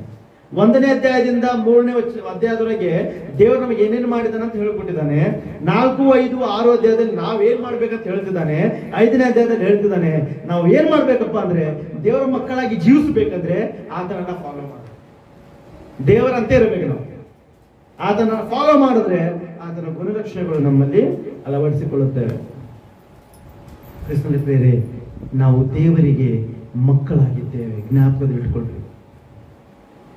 ನಮ್ಮ ಮಕ್ಕಳು ಹೊರಗಡೆ ಏನಾದ್ರು ತಪ್ಪು ಮಾಡಿದ್ರೆ ಇವ್ರ ಮಗಳು ಇವ್ರ ಮಗ ಅಂತ ಹೇಳ್ತಾರೆ, ಹೌದಾ? ನಾವು ಈ ಲೋಕದಲ್ಲಿ ನಡೆಯುವಂತ ನಡತೆ ಜನರಿಗೆ ಏನ್ ಸಾಕ್ಷಿ ಕೊಡ್ತದೆ ಗೊತ್ತಾ? ಇವ ಚರ್ಚೆಗೆ ಹೋಗ್ತಾನಲ್ಲ ಅಂತ ಹೇಳ್ತಾರೆ. ಅನ್ಯ ಜನರು ಬಂದು ನಮಗೆ ಬುದ್ಧಿ ಮಾತು ಹೇಳ್ಬೇಕಾಗ್ತದೆ. ಯಪ್ಪ ನೀ ಚರ್ಚಿಗೆ ಹೋಗ್ತೀಯೋ, ಒಳ್ಳೆ ದೇವ್ರು ನಂಬ್ಕೊಂಡಿದೀಯೋ, ಅಲ್ಲಿ ಹೋಗ್ಬೇಡ ಅದು ಹೇಳ್ಬೇಕು. ಅನ್ಯ ಜನರು ಬಂದು ನಮ್ಗೆ ಹೇಳ್ಬೇಕಾಗ್ತದೆ. ಹೇಳ್ತದೆ ಅವಾಗ ಮನೆಗೆ ಹೋಗಿ ಬಾಗಲ ಮುಚ್ಕೊಂಡ ಥೂ ಅಂತ ಹೋಗಿ ಮೇಲೆ ಹೋಗಿದಾಗ ಮುಖದ ಮೇಲೆ ಬೀಳ್ತದ ಅಂತ ಹೇಳ್ತಾನಲ್ಲ, ಅದೇ ಮಾಡ್ಕೋಬೇಕು. ಬಾಗಲ ಮುಚ್ಕೊಂಡು ಥೂ ಹೋಗಿದಾಗ ನಾಚಿಕೆ ಬರ್ಬೇಕಂತ. ಅಪೊಸ್ತಲ ಪೌಲನು ಹೇಳ್ತಾನೆ, ನೀನು ದೇವರ ಮಗು ಆಗಿದ್ಯಾ, ದೇವರ ಮಗಳಾಗಿದ್ಯಾ, ದೇವರ ಮಗನಾಗಿದ್ಯಾ. ನಿನ್ನ ಫಲಗಳು ಹೆಂಗಿರ್ಬೇಕಂದ್ರೆ ದೇವರನ್ನ ಕಾಣಿಸ್ಬೇಕು. ದೇವರು ಯಾರಿಗೂ ಕಾಣೋದಿಲ್ಲ. ನಿನ್ನ ಫಲದಲ್ಲಿ ಜನ ದೇವರನ್ನು ನೋಡ್ಬೇಕು. ದೇವರಂತ ಮನುಷ್ಯಪ್ಪ ಇರುತ್ತೆ. ಈ ಫಲಗಳು ನಿನ್ನಲ್ಲಿ ಬರಬೇಕಂದ್ರೆ ನೀನು ಫಾಲೋ ಮಾಡಬೇಕಾಗಿದ್ದು ಆತನನ್ನ. ನಮ್ಮ ಮಕ್ಕಳು ನಮ್ಮನ್ನು ನೋಡಿ ಕಲಿತಾರೆ, ನಾವು ದೇವರನ್ನು ನೋಡಿ ಕಲಿಬೇಕು. ಅವ್ರಿಗೆ ಮಕ್ಕಳಿಗೆ ಕುಂದ್ರು ಚಪಾತಿ ಹಿಂಗ ಮಾಡೋದು ಕಲಿಸ್ಬೇಕಾಗಿಲ್ಲ, ನಾವು ಬಟ್ಟೆ ಹಿಂಗ ಭಾಷೆ ಮಾಡೋದು ಕಲಿಸ್ಬೇಕಾಗಿಲ್ಲ, ಬಾಂಡೆ ಹಿಂಗ ತಿಕ್ಕದ್ ಕಲಿಸ್ಬೇಕಾಗಿಲ್ಲ. ಅವ್ರು ನೋಡ್ತಾರೆ, ಕಲಿತಾರೆ. ನಾವು ದೇವರನ್ನ ನೋಡ್ಲಿಕ್ಕಂತೂ ಆಗುದಿಲ್ಲ. ಮತ್ತೆ ಹೆಂಗ್ರಿ ನಾವು ಕಲಿಯೋದಂದ್ರೆ ದೇವರ ವಾಕ್ಯದಲ್ಲಿ ಆತನ ಕ್ಯಾರೆಕ್ಟರ್ ಎಲ್ಲ ಬರೆದ್ಬಿಟ್ಟು, ಆತನ ಎಂತವನು, ಆತನಿಗೆ ಏನಿಷ್ಟ ಇಲ್ಲ, ಆತನಿಗೆ ಯಾವ ರೀತಿ ಇದ್ರೆ ಆತನ ಬಹಳ ಪ್ರೀತಿ ಮಾಡ್ತಾನೆ ನಮ್ಮನ್ನ, ಆತನಿಗೆ ನಂದಿಸಬಾರ್ದು, ಆತನಿಗೆ ನಾವು ನೋವು ಕೊಡಬಾರ್ದು, ಎಲ್ಲ ಬರೆಯಲ್ಪಟ್ಟಿದೆ. ಓದ್ಬೇಕಷ್ಟೇ. ಓದಿದ್ರೆ ಎಲ್ಲ ಗೊತ್ತಾಗುತ್ತೆ ನಮ್ಗೆ. ಅದನ್ನ ಅರ್ಥ ಮಾಡಿಸ್ಲಿಕ್ಕೆ ಪವಿತ್ರಾತ್ಮ ದೇವರು ಹೆಲ್ಪ್ ಕೂಡ ಮಾಡ್ಲಿಕ್ಕೆ ಸಿದ್ಧನಾಗಿದ್ದಾನೆ. ನಾವು ಓದ್ಬೇಕಷ್ಟೇ. ದೇವರು ಇಲ್ಲಿ ನೋಡಿದಾಗ ಸುಗಂಧ ದ್ರವ್ಯದ ವಾಸನೆ ಆಗುವಂತೆ ತನ್ನ ತಂದೆ ಯೇಸು ಸ್ವಾಮಿ ಸಮರ್ಪಿಸಿಕೊಂಡಿದ್ದಾನೆ. ದೇವರು ನಮ್ಮನ್ನು ಪ್ರೀತಿಸಿದ್ದಾನೆ. ಆ ಪ್ರೀತಿಯನ್ನು ಹೆಂಗ ವ್ಯಕ್ತಪಡಿಸಿದ್ದಾನಂದ್ರೆ ತನಗೆ ಅಮೂಲ್ಯವಾದದ್ದನ್ನು ಕೊಟ್ಟಿದ್ದಾನೆ. ನಾವು ನಮ್ಮ ಮಕ್ಕಳನ್ನು ನಾವು ಪ್ರೀತಿಸುವುದಾದ್ರೆ ನಮಗೆ ಅತಿ ಪ್ರಿಯವಾದದ್ದನ್ನು ನಾವು ಅವ್ರಿಗೆ ಕೊಡ್ತೇವೆ. ನಾವು ಯಾವುದನ್ನ ನಾವು ಪ್ರೀತಿಸ್ತೇವೋ ಅದನ್ನು ನಾವು ದೇವರಿಗೆ ಕೊಡ್ತೇವೆ. ಅದು ಪ್ರೀತಿಯಲ್ಲಿ ತೋರಿಸುವಂತ ಕ್ರಿಯೆಗಳಲ್ಲಿ ತೋರಿಸ್ತೇವೆ ನಾವು ಪ್ರೀತಿಯನ್ನ. ದೇವರಿಗೆ ಅತಿ ಪ್ರಿಯವಾದದ್ದು ಯಾವುದಂದ್ರೆ ತನ್ನ ಏಕೈಕ ಮಗನು. ಆತ ನಮ್ಮನ್ನು ಪ್ರೀತಿಸುತ್ತಿದ್ದರಿಂದ ನಮಗೆ ಏನಾದ್ರು ಕೊಡ್ಬೇಕಲ್ಲ, ಗಿಫ್ಟ್ ಇರುತ್ತಲ್ಲಿ. ತಾನು ಯಾವುದನ್ನ ಹೆಚ್ಚಾಗಿ ಪ್ರೀತಿಸ್ತಾನೋ ಅದನ್ನು ಆತನು ಕೊಟ್ಟಿದ್ದಾನೆ. ಅಬ್ರಹಾಮನು ಅತಿ ಹೆಚ್ಚಾಗಿ ಪ್ರೀತಿಸುತ್ತೆ ಯಾರು ಗೊತ್ತಾ? ತನ್ನ ಮಗ ಇಸಾಕನ. ದೇವರಿಗೆ ಅದನ್ನು ಕೊಡ್ಲಿಕ್ಕೆ ರೆಡಿಯಾಗಿದ್ದ. ನೀನು ದೇವರಿಗಾಗಿ ಏನು ಕೊಡ್ಲಿಕ್ಕೆ ರೆಡಿಯಾಗಿದ್ದೀಯ? ದೇವರನ್ನು ಪ್ರೀತಿಸ್ತಾ ಇದೀಯಾ? ಕಾರ್ಯರೂಪದಲ್ಲಿ ಕಂಡು ಬರಬೇಕು. ದೇವರ ಕ್ರಿಯೆಗಳಲ್ಲಿ, ದೇವರ ಮಕ್ಕಳಾದ ನಾವು ಆತನ ಕ್ರಿಯೆಗಳಲ್ಲಿ ನಮ್ಮ ಪ್ರೀತಿಯನ್ನು ತೋರ್ಪಡಿಸ್ತೇವೆ. ಆತನನ್ನು ಆರಾಧಿಸೋದ್ರಲ್ಲಿ ಆತನ ಕ್ರಿಯೆಯನ್ನು ತೋರ್ಪಡಿಸ್ತೇವೆ. ಆತನಿಗೆ ಕೊಡುವುದರಲ್ಲಿ ನಾವು ಆತನಿಗೆ ಪ್ರೀತಿಯನ್ನು ತೋರ್ಪಡಿಸ್ತೇವೆ. ಕಾಣಿಕೆ ರೂಪದಲ್ಲಿ ಕೂಡ ನಾವು ಪ್ರೀತಿ ತೋರಿಸ್ತೇವೆ. ಒಂದು ವಿಧವೆ ಸ್ತ್ರೀ ಬಂದು ಆ ಸಭಾ ಮಂದಿರದಲ್ಲಿ ಕಾಣಿಕೆಗಳನ್ನು ಹಾಕಿದಾಗ ದೇವರು ಆಕೆಯ ವಿಶ್ವಾಸ ನೋಡಿದನು. ಕಾಣಿಕೆ ಎಷ್ಟಾಗಿದಲ್ಲ ಆ ಸಂಬಂಧ ಇಲ್ಲ ನಮಗೆ. ಆಕೆಯ ವಿಶ್ವಾಸ ದೇವರು ನೋಡಿದಾನೆ. ತನಗೆ ದೇವರನ್ನು ಎಷ್ಟು ಪ್ರೀತಿಸಿದ ಅಂದ್ರೆ ಅವಳು ತನಗೆ ಏನಿಲ್ಲ ಅಂದ್ರೆ ಪರವಾಗಿಲ್ಲ, ದೇವರಿಗೆ ಕಡಿಮೆ ಮಾಡಬಾರ್ದ, ಕೊಡುವುದ್ರಲ್ಲಿ ಕಡಿಮೆ ಮಾಡಬಾರ್ದ. ಇದು ಆಕೆಯ ವಿಶ್ವಾಸ, ದೇವರ ಮೇಲಿರುವಂತ ಪ್ರೀತಿ. ಅದು ದೇವರಲ್ಲಿರುವಂತ ಪ್ರೀತಿ. ದೇವರಿಗೆ ಕಡಿಮೆ ಆಗಬಾರ್ದು, ನಂಗೆ ಕಡಿಮೆ ಆದ್ರೆ ಪರವಾಗಿಲ್ಲ. ನಾನು ನಿಜವಾದ ಗೌರವ ಬಹಳ ನಾನು ಅಪ್ರಿಷಿಯೇಟ್ ಮಾಡ್ತೇನೆ. ಹೋದ್ವಾರ ದಿನದಲ್ಲಿ ಬಹಳ ನಾವು ಬೇಡ ಅಂತಂದ್ರೆ ಕೇಳ್ತಾನೆ ಇಲ್ಲ. ಅವರು ದೇವರ ಸಭೆಗೆ ಕಡಿಮೆ ಆಗಬಾರ್ದು, ಎಷ್ಟಾದ್ರೂ ಪರವಾಗಿಲ್ಲ ಕಡಿಮೆ ಆಗಬಾರ್ದು. ಅಮ್ಮ ಬೇಡ ಅಮ್ಮ ಅಂದ್ರೆ ಕೇಳಿ ಕಡಿಲ್ಲ. ಅವರು ದೇವರನ್ನ ಪ್ರೀತಿಸುವವರು ನನಗ್ ಕಡಿಮೆ ಆದ್ರೂ ಪರವಾಗಿಲ್ಲ, ದೇವರ ರಾಜ್ಯ ಕಡಿಮೆ ಆಗ್ತದೆ. ಈ ಗುಣಲಕ್ಷಣ ಇದೇನಂದ್ರೆ ಫ್ರೂಟ್ಸ್. ದೇವರು ನನ್ನಲ್ಲಿದ್ದಾನೆ ಅನ್ನೋ ಫಲದ ಮೂಲಕ ತೋರಿಸ್ತಾರೆ. ಅಪೊಸ್ತಲ ಪೌಲನು ತನ್ನ ಫ್ರೂಟ್ ಅನ್ನು ಹೆಂಗ್ ತೋರಿಸಿದಾನಂದ್ರೆ, ಅವನು PhD ಮಾಡಿದವನು. ದೇವರ ಬಗ್ಗೆ ನಂಗೆ ಹೆಂಗ್ ಗೊತ್ತಾಯ್ತಂತ ನೀವು ಕನ್ಫ್ಯೂಸ್ ಆಗಿರ್ಬಹುದು. ನಾನೇನು ರಿಸರ್ಚ್ ಮಾಡಿಲ್ಲ, ನಾ ಅಲ್ಲಿ ಹೋಗಿ ಓದ್ಕೊಳ್ಳಿಲ್ಲ, ನಾ ಗ್ರಂಥಗಳು ತೆಗೆದು ಬಿಚ್ಚಾಗ್ಲಿಲ್ಲ. ಪವಿತ್ರಾತ್ಮ ಮೂಲಕವಾಗಿ ನನ್ಗೆ ಗೊತ್ತಾಗಿದ್ದು. ಇನ್ನೂ ಕಡಿಮೆ, ನನಗೆ ಇನ್ನೂ ಜಾಸ್ತಿ ಗೊತ್ತಾಗಬೇಕು. ನಾನು ದೇವರು ಪ್ರತಿದಿನ ಪ್ರಾರ್ಥನೆ ಮಾಡ್ತಾ ಇದ್ದೀನಿ, ನಂಗೆ ಜ್ಞಾನ ಕೊಡೋದು ಪ್ರಾರ್ಥನೆ ಮಾಡ್ತಿದ್ದೆ ಅಂತ ಹೇಳಿ 3ನೇ ಅಧ್ಯಾಯದಲ್ಲಿ ಬರೀತಾನೆ. ಕೃಷ್ಣ ಪ್ರಿಯರೇ, ದೇವರ ಮಕ್ಕಳಾದಂಥ ನಾವು ಪ್ರೀತಿಯಲ್ಲಿ ಬೆಳಿಬೇಕು. ದೇವರ ಗುಣಲಕ್ಷಣಗಳನ್ನ ನಾವು ಹೊಂದಿಕೊಂಡಿರಬೇಕು. ದೇವರು ಫೌಂಡೇಶನ್ ಆಗಿದ್ದಾನೆ. ನಮ್ಮ ಜೀವನದಲ್ಲಿ ದೇವರು ಫೌಂಡೇಶನ್ ಆಗಿದ್ದಾನೆ. ನಾವು ಈ ಫೌಂಡೇಶನ್ ಇಂದ ಏನನ್ನ ನಾವು ಫಲ ಕೊಡ್ತಾರೆ? ನಮ್ಮ ಜೀವನದಲ್ಲಿ ದೇವರು ನಮಗೊಂದು ಪುನಾದಿ ಹಾಕಿ ಬಿಟ್ಟಿರುವಾಗ ದೇವರ ರಾಜ್ಯಕ್ಕೆ ನಾವು ಏನು ಮಾಡ್ತಾರೆ? ಇನ್ನು ಬಹಳಷ್ಟು ವಾಕ್ಯಗಳಿದ್ದಾವೆ, ಸಮಯ ಇಲ್ಲ. ಇನ್ನು ಸಮಯ ಸಿಕ್ಕರೆ ನಾನು ಹೇಳ್ತೇನೆ. ಇವತ್ತು ನಾನು ಕಲಿತಿದ್ದೇನೆಂದ್ರೆ, ದೇವರು ನಮ್ಮನ್ನು ಪ್ರೀತಿಸುತ್ತಾನೆ. ಪ್ರೀತಿಸುತ್ತಿದ್ದರಿಂದ ತನ್ನ ಮಗನನ್ನು ಸುಗಂಧ ದ್ರವ್ಯದ ವಾಸನೆಯಾಗಿ ನಮ್ಮ ಮುಂದೆ ತಂದಿಟ್ಟಿದ್ದಾನೆ. ಆತನ ಮೇಲೆ ಯಾರು ವಿಶ್ವಾಸ ಬಿಡ್ತಾರೋ ಅವರೆಲ್ಲ ದೇವರ ಮಕ್ಕಳು. ದೇವರ ಮಕ್ಕಳಾದಂತ ನಾವು ದೇವರನ್ನ ಐಡಲ್ ಆಗಿ ಇಟ್ಟುಕೊಂಡು ಆತನ ಗುಣಲಕ್ಷಣಗಳನ್ನ ಅಳವಡಿಸ್ಕೊಳ್ಳೋದು, ಇದು ನಾವು ಮಾಡಬೇಕಾಗಿದೆ. ದೇವರು ನಮಗೆ ಏನೇನು ಮಾಡ್ಬೇಕು ಎಲ್ಲ ಮಾಡಿ ಮುಗಿಸಿದ್ದಾನೆ. ಏನ್ರಿ ದೇವರು ನೀವೊಬ್ಬರೇ ಪಾಪಿನ, ನಿಮ್ಗೊಬ್ರಿಗಾಗಿ ದೇವರು ರಕ್ಷಣೆ ಕ್ಷಮಾಪಣೆ ಮಾಡಿದಾನ, ರಕ್ತ ಸುರಿಸಿದ್ದಾನ ಅಂದ್ರೆ, ಒಂದು ವೇಳೆ ಈ ಭೂಲೋಕದಲ್ಲಿ ನಾನು ಒಬ್ಬನೇ ಇದ್ದಿದ್ರೆ, ನಾನು ಒಬ್ಬನೇ ಪಾಪಿಯಾಗಿದ್ರೆ ನನ್ನನ್ನು ಕೂಡ ಆತನ ಬಿಡ್ತಿಲ್ಲಾಗಿದ್ದ, ನನ್ನ ಸಲುವಾಗಿ ಬರ್ತಿದ್ದ. ಒಬ್ಬರ ಸಲುವಾಗಲಿ ದೇವರು ಪ್ರೀತಿ ಸ್ವರೂಪಿ. ಎಷ್ಟು ಪ್ರೀತಿ ಸ್ವರೂಪಿ ಅಂದ್ರೆ, ಒಬ್ಬನಿದಾನ ಬಿಟ್ಟು ಹಂಗಿಲ್ಲ, ಒಬ್ಬನ ಸಲುವಾಗಿ ಕೂಡ ಅಮೂಲ್ಯವಾದಂತ. ನಾವೆಲ್ಲರೂ ಪಾಪಿಗಳಾಗಿದ್ದೇವೆ, ನಮ್ಮೆಲ್ಲರ ಸಲುವಾಗಿ ಕೂಡ ಆತನ ಸ್ವಾಮಿ ತಂದಿಟ್ಟಿದ್ದಾನೆ. ಯಾರ್ಯಾರು ವಿಶ್ವಾಸ ಬಿಡುತ್ತಾರೋ ಅವರೆಲ್ಲರೂ ಕೂಡ ದೇವರ ರಾಜ್ಯ ಫಿಕ್ಸ್, ಮಹತ್ವವಾದದ್ದನ್ನು ತಂದಿಟ್ಟಿದ್ದಾನೆ ಆತನು. ನಾನು ತಿರಸ್ಕಾರ ಮಾಡದಂದ್ರೆ ನನ್ನ ಪಾಲಿಗೆ ಅದು ವೇಸ್ಟ್, ನಾನು ಅಂಗೀಕಾರ ಮಾಡಿದ್ರೆ ನನ್ನ ಪಾಲಿಗೆ ಅದು ಅಮೃತ. 1,00,000 ಚೆಕ್ ಬರೆದು ಕೊಟ್ಟಿದ್ದೇವಪ್ಪ, 1,00,000 ರೂಪಾಯಿ ವಿಡ್ರಾ ಮಾಡ್ಕೊಂಡು ಚೆಕ್ ಕೊಟ್ಟಿದ್ದೇವೆ. ಎಲ್ಲಿವರೆಗೆ ಅದರ ಮೇಲೆ ನೀನು ವಿಶ್ವಾಸ ಬಿಡ್ತೀಯೋ ಅಲ್ಲಿವರೆಗೆ ಅದು ನೀನು ವ್ಯಾಲ್ಯೂಯೇಬಲ್. ಯಾವಾಗ ನೀ ಅದನ್ನ ತಿರಸ್ಕಾರ ಮಾಡ್ತೀಯೋ ಅದು ರದ್ದಿ ಪೇಪರ್, ನಿನಗೆ ಅದ್ರ ಬಗ್ಗೆ ವೇಸ್ಟ್ ಇಲ್ಲ, ಉಪಯೋಗ ಇಲ್ಲ ನಿನಗೆ. ಎಲ್ಲಿವರೆಗೆ ಯೇಸು ಸ್ವಾಮಿ ಮೇಲೆ ವಿಶ್ವಾಸವಿಟ್ಟು ಅಂಗೀಕಾರ ಮಾಡ್ತೀಯೋ ಅಲ್ಲಿವರೆಗೆ ಆ ರಕ್ಷಣೆ ನಿನಗೆ ಅಮೃತದ ಲೆಕ್ಕ. ಈ ಲೋಕದ ಎಷ್ಟೋ ಜನರು ಯೇಸುವನ್ನು ತಳ್ಳಿ ಹಾಕಿದ್ದಾರೆ ಅಂದ್ರೆ ಅರ್ಥ ಬೇಡದಂಗಿದೆ, ಅವರಿಗೆ ರದ್ದಿ ಪೇಪರ್ ತರ. ಕ್ರಿಸ್ತನ ಪ್ರಿಯರೇ, ದೇವರು ನನಗೆ ಏನೇನು ಮಾಡಬೇಕು ಎಲ್ಲ ಮಾಡಿಕೊಟ್ಟಿದ್ದಾನೆ. ನಾನು ಮಾಡಬೇಕಾಗಿದ್ದು ಬಹಳಷ್ಟು ಇದೆ. 4ನೇ ಅಧ್ಯಾಯದಿಂದ ಸ್ಟಾರ್ಟ್ ಆಗ್ತದೆ ನಾನು ಏನೇನು ಮಾಡಬೇಕು. 4ನೇ ಅಧ್ಯಾಯದಲ್ಲಿ ನನ್ನ ಗುಣಲಕ್ಷಣಗಳು ಕೆಲವು ಇದಾವೆ, ತೆಗಿಬೇಕು, ಕೆಲವು ಅಳವಡಿಸ್ಕೊಳ್ಬೇಕು, ಕೆಲವು ಅಪ್ಡೇಟ್ ಮಾಡ್ಕೊಳ್ಬೇಕು. 5ನೇ ಅಧ್ಯಾಯದಲ್ಲಿ ದೇವರ ಮಕ್ಕಳ ಅಂತ ನಾವು ದೇವರ ಗುಣಲಕ್ಷಣಗಳನ್ನು ಫಾಲೋ ಮಾಡಿಕೊಂಡು ಫ್ರೂಟ್ಸ್ ಕೊಡಬೇಕು. ನಾನು ಫ್ರೂಟ್ಸ್ ಕೊಡ್ತಾ ಇದ್ದೇನೆ ಅರ್ಥ ದೇವರ ಮಗ ಅಂತ. ನಾನು ದೇವರನ್ನ ಪ್ರೀತಿಸ್ತೇನೆ ಅಂತ ಯಾವ ರೀತಿ ವ್ಯಕ್ತಪಡಿಸುವುದು? ಫಲಗಳಿಂದ, ದೇವರ ಗುಣಲಕ್ಷಣಗಳಿಂದ. ಯೇಸು ಹೇಳ್ತಾನೆ, ತಂದೆ ಹೇಳಿದ್ದನ್ನೇ ನಾನು ಮಾಡ್ತೇನೆ, ನನ್ನಷ್ಟಕ್ಕೆ ನಾನು ಏನು ಮಾಡೋಂಗಿಲ್ಲ. ಅದನ್ನೇನ್ ಮಾಡಂತಾರೆ ನಾನು ಅದು ಮಾಡ್ತೇನೆ. ತಂದೆ ನೋಡ್ತಾರೆ, ಮಗ ಮಾಡ್ತಾರೆ. ಹಂಗೆ ನಾವು ಕೂಡ ಮಾಡಬೇಕು. ದೇವ್ರ ಮಕ್ಕಳು ಯೇಸು ಸ್ವಾಮಿನ ಐಡಿಯಲ್ ಆಗಿ ಇಟ್ಕೋಬೇಕು, ಅದ್ರ ಪ್ರಕಾರ ನಾವು ಮಾಡ್ತೇವೆ. ಅದು 5ನೇ ಅಧ್ಯಾಯದ ನಾವು ಕಲ್ತಿರೋದು. ಕ್ರಿಸ್ತನ ಪ್ರಿಯರೇ, ನಮ್ಮನ್ನು ನಾವು ಪರೀಕ್ಷೆ ಮಾಡಿಕೊಳ್ಳುವ. ನಾವು ದೇವ್ರ ಮಕ್ಕಳಂತ ಬಿರುದು ಪಡ್ಕೊಂಡಿದ್ದೇವೆ, ದೇವರ ಗುಣಲಕ್ಷಣಗಳನ್ನು ಅಳವಡಿಸಿಕೊಂಡಿದ್ದೇವೆ. ನಮ್ಮ ಮಕ್ಕಳಲ್ಲಿ ನಮ್ಮ ಗುಣಗಳೇ ಬರ್ತಾವೆ. ನಮ್ಮ ಮಗುವಿನ ಫೇಸ್ ಕಟ್ ಪಕ್ಕದ ಮನೆಯವ್ರಿಗೆ ಮ್ಯಾಚ್ ಆದ್ರೆ ಜಗಳನೇ ಅಲ್ಲ. ನಮ್ಮ ಮಕ್ಕಳ ಫೇಸ್ ಕಟ್ ನಮ್ಗ ಮ್ಯಾಚ್ ಆಗ್ಬೇಕು. ದೇವರು ನಮ್ಮ ತಂದೆ ಆದಾಗ ನಮ್ಮ ಗುಣಲಕ್ಷಣಗಳು ಲೋಕಕ್ಕೆ ಮ್ಯಾಚ್ ಆಗ್ತಾ ಇದ್ರೆ ಸಿಟ್ಟು ಬರಂಗಿಲ್ಲ ತನಗೆ. ದೇವರ ಮಕ್ಕಳಂತ ಹೆಸರು ಪಡ್ಕೊಳ್ಳೋದು ಕೆಲಸ ಮಾತ್ರ ಲೋಕಕ್ಕೆ ಸಂಬಂಧಪಟ್ಟದ ಕೆಲಸ. ವಿಗ್ರಹಾರಾಧನೆ, ಮಾಟ ಮಂತ್ರಗಳು, ಲೋಕ ಹರಟೆಗಳು, ಧಾರಾವಾಹಿಗಳು, ಟಿವಿಗಳು, ಟೈಮ್ ಸ್ಪೆಂಡ್ ಮಾಡೋದು, ಚರ್ಚ್ ಇಲ್ಲ, ಪ್ರೇಯರ್ ಇಲ್ಲ. ಈ ಗುಣಲಕ್ಷಣಗಳು ನನ್ನಲ್ಲಿ ಬರ್ತಾ ಇದ್ರೆ ಸಿಟ್ಟು ಬರಂಗಿಲ್ಲ ಅಪ್ಪಾಗೆ.